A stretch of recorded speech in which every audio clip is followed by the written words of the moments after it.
Thank you. Good morning, everyone. Good morning. Okay, as the first speaker, my major task is not to exceed my time limit. I try to do that, although there's a lot that I want to share with you. First of all, thank you, Mr. Chen Xinjia, for your invitation for me to be the first speaker for this conference on mental health and for the AI for Good Global Summit. My name is Yang Lan. Some introduction of myself. I'm the chairman of Sun Media Group, private media company from China, and I was the founder of Sun Future Art Education Foundation, which is a charitable foundation to provide quality art education for rural kids in China. As a TV journalist, I produced the very first documentary series on AI back to 2016. As you remember, that was the year when AlphaGo won the Go match against the Korean Go champion, which was a phenomenon at the time. And it was in that same year I started a global interview and production of a documentary called Explore AI. Ever since then, I have followed closely the development of AI. I have interviewed up to 200 experts in this field around the world. And so today I want to talk about how AI can be used to promote art creativity and also to enhance psychological resilience through art education.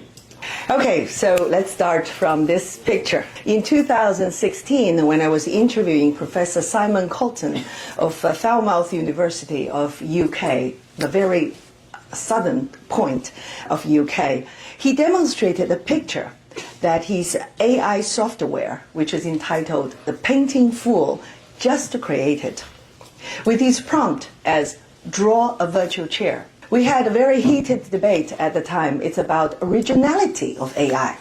Does AI only copy human creativity? Or it has its original ideas? But we had to agree with each other that this kind of chair, with the choice of its form, its color, its style, had never appeared in human art history. So it depends on how you define originality. The boundary was blurry between machine intelligence and human intelligence, between machine creativity and human creativity. So I decided to collect the first copy of this painting, The Virtual Chair. And guess how much I paid for? No? No guess? £500. Is it worthwhile? I think so. I think so. And actually, yes, here's the picture of Professor Simon Colton and myself holding my copy, my collection.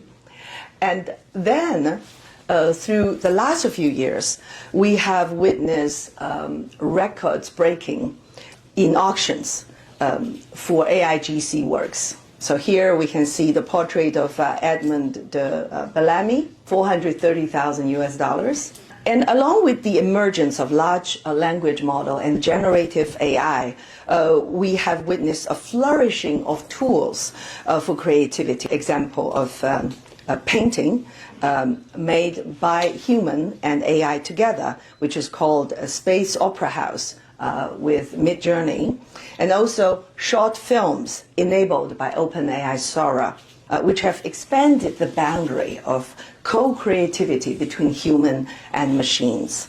We now officially enter an era of art democratization. Gustave Flaubert, the French author, once said, "Science and art are destined to meet at the summit of the mountain after they depart at the foot of the mountain."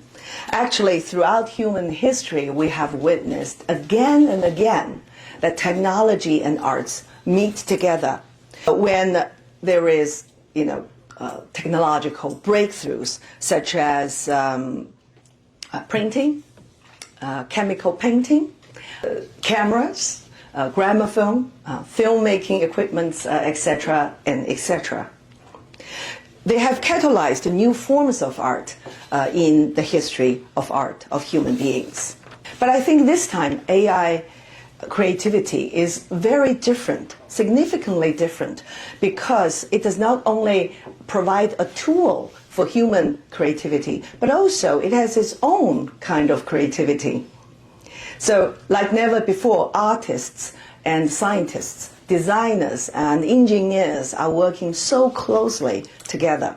Just last month, at the beginning of June, myself and my partners and the team organized a major exhibition in the city in China called Hengqin. It's a part of the city of Zhuhai, very close to the city of Macau. It's called the Hengqin Macau International Digital Art Expo, for which we unprecedentedly invited more than 30 AI companies, technological companies, and also more than 40 art institutions, galleries, and more than 14 internationally renowned digital artists to participate in this expo. So I want to share with you some of the examples. For example, the first picture is called Theater of Emotions. As we talk about mental health today, I think this is very significant. It's co-produced by Professor Fei Jun and Chinese Academy of Social Science, the Center of Psychology. So what they do is that they have two sensors that every visitor can hold with your hands, and through detecting and collecting the data of your pulse, about your perspiration, and also your body temperature, it connects and corresponds with the AI model of human emotions. So for the first time, you can actually see your emotions in the huge screen ahead of you. They know whether you're excited, you're nervous, you're joyful, you are anxious, you even, if you're depressed. And I think the significance of it is not just for artistic creativity, but also, as scientists and psychologists told me, objective-wise, or seeing your emotion is the very first step of healing. So you have to identify your emotions first before you can deal with this, before you can manage it. We also have a female artist, Liu Jiayu, working with oceanologists from China. What they did was that they collect data like the temperature of ocean, the speed of water currents, and all these data were fed into an AI model. And they asked the AI model to imagine ocean floor. So what they did is that finally the AI model projected the scenery of ocean floor. Astonishingly, it's quite similar to reality, but it's also with certain imagination in it. It's quite fascinating. So teenagers and young people love to sit in front of that immersive screen for like an hour to see the changing of the visuals. And also here we find that AI is also giving a new potential for art education. Here is a picture from the digital exhibition space of the Palace Museum, Gugong, so that teenagers, they can play around the 3D models of antiques so that they can see inside out of all these historical objects, and they can actually hear the music by the musicians in some ancient paintings. But here I want to draw attention to this pair of paintings, which were collected by Mr. Chen himself. This is a pair of paintings by children with autism and how they worked with AI. So the picture on the left is a hand-painted picture by a child with autism, and the picture next to it is the co-created piece by him and AI.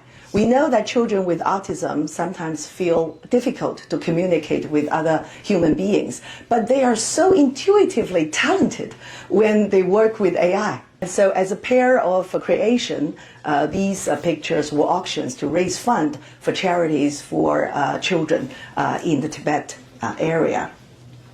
So we have a lot of heated discussions about, are we going to be replaced by AI? But we think the more AI is developed, the more important art becomes. Here are some of the parallel, comparisons. Like AIGC tend to give answers when humans are good at asking questions. AIGC give you certain certainty, and human GC will provide opportunities for uncertainties.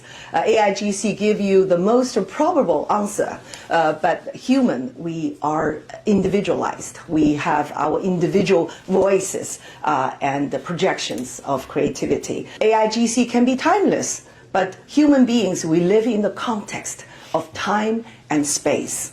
AIGC is concentrated on what it can do, but humans would concentrate on what we will do. So it's self-motivation, which is very different. So here I want to show you some of the videos that Sun Future Art Education Foundation did within the last couple of years. It's a foundation we were established 10 years ago. We have reached and benefited more than 300,000 rural children in China. Our concept is not just to teach children how to sing a song, how to dance, or how to paint a picture, not only the knowledge and skills of art creativity, but rather it's about self-esteem. It's about the sense of belonging. It's about communicating with a community and with other people. So here are examples when children were taught to use both technology, AI empowered, and also hand creativity. So they make clay houses after measuring their own houses and build mathematic models to build a clay house. And they use them to grow green plants, which can decorate their campus. And also we have the local motifs of a galloping horse as the inspiration. And we used AI to print out 3D models of these horses, and the children would paint with whatever patterns and colors as they like. We find out that in the whole process of creativity, children becoming more confident, they are more willing to communicate with their parents, their family, their villagers and other children, and they laugh more. I think that that's what matters the most. So to summarize my presentation this morning, I think AI for good is our firm belief. We have to make it for good. AI is empowering a democratization of art creativity, but it should help us to enhance the human connectivity instead of replacing human beings.